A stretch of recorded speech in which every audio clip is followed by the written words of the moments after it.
One person says that an established tradition for 1,000 years, I will change because my individual right must prevail over the rights of the tradition and the rest of the community and that particular sampradaya. And that person doesn't even say in the petition that he or she is a believer in the deity. Why should you have access to a particular place of worship if you're not a believer in that particular deity? Can you enter a cinema theater without hoping to abide by the rules of the cinema theater? No, you can't. You can do whatever you want when you're watching a movie in the confines of your home. But when you choose to enter a public place, you have to respect the rights of everybody else. Now, I am saying if that applies to a cinema theater, are you telling me that the very same rights do not apply in the context of a religious institution which has sanctity, which has notions of purity? Of course, religious institutions have the right to maintain notions of purity. If it offends your sentiments can take a hike. Doesn't matter. If a place of worship cannot have the right to preserve its purity, which place will have the right to preserve its purity? Basic questions. Some halls, I am told here, have rules that you can't walk into the messes with shorts. You have to wear trousers. You can preserve your tradition with respect to walking into a mess. But believers don't have the right to preserve what is so sacred to that energy space. Look at the argument. So in that context, I said, if it is the conflict between one individual's right of access to that particular temple, if you're a believer, you will not question the tradition, you will subscribe by the rules. If you're not a believer, you don't have any skin in the game. You have no locus standi to argue at all in the first place. You cannot have access to that particular place. In such a situation, the right of that particular sampradaya and its followers will prevail over the rights of that particular individual. That is the context in which I made that statement. It is not meant to stifle individual dignity. It is not meant to stifle basic freedoms or fundamental freedoms of the individual. But the calculus will change from a nation state to a civilization state. Which is why I said, Bharat cannot subscribe to principles of nation statism which apply to European states.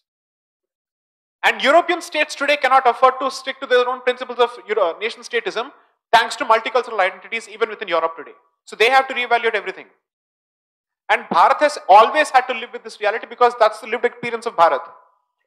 So in that context, I would therefore say, as long as you try and look at Bharat through the experience of Europe, language identities will suffer, regional identities will suffer, linguistic diversity will suffer, cultural diversity will suffer, sampradayic diversity will suffer, everything will suffer. So that cannot happen. Second, a civilizational state ideally should not have only 26 languages in its constitution and cannot have only 2 languages for its business transaction. Terrible. What message are you sending to everybody else? Right? So, I genuinely believe that Bharat's constitution is the product of a multiple personality disorder. Which is to say, 2 people, or let's say people with their legs in 2 different boats, who are straddling 2 different boats, are the ones when they draft, they transmit the consciousness onto the document also. So in the second book, I've come out all guns blazing, explaining the dual consciousness. So one of the tallest leaders of the so-called movement around that period, can I take the time? May I? Yeah.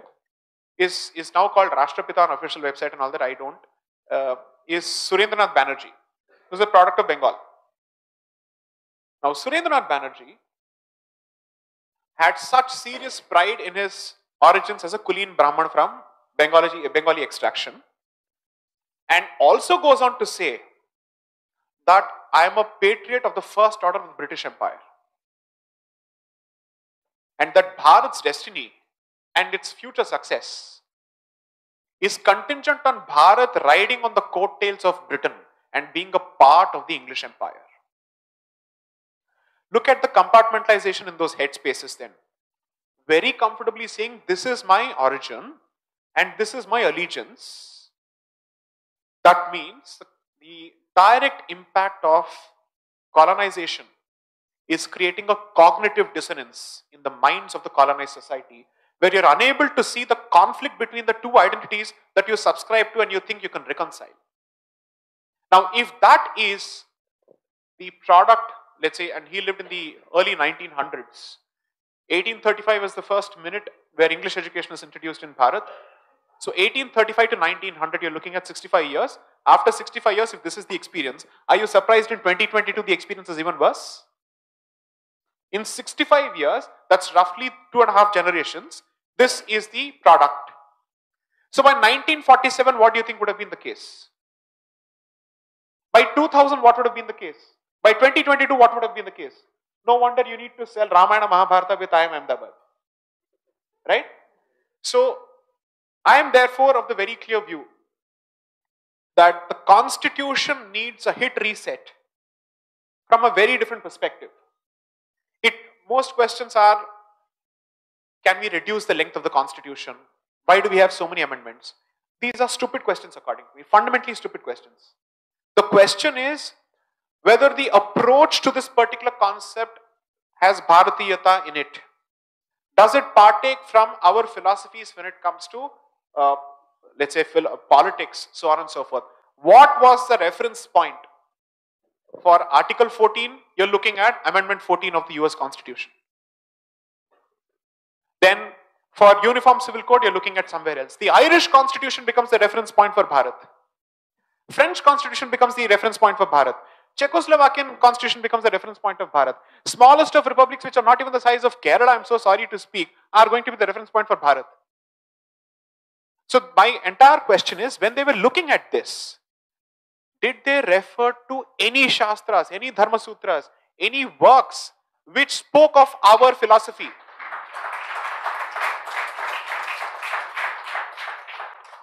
If not, the independent slave has continued to build a state using the tools of the master.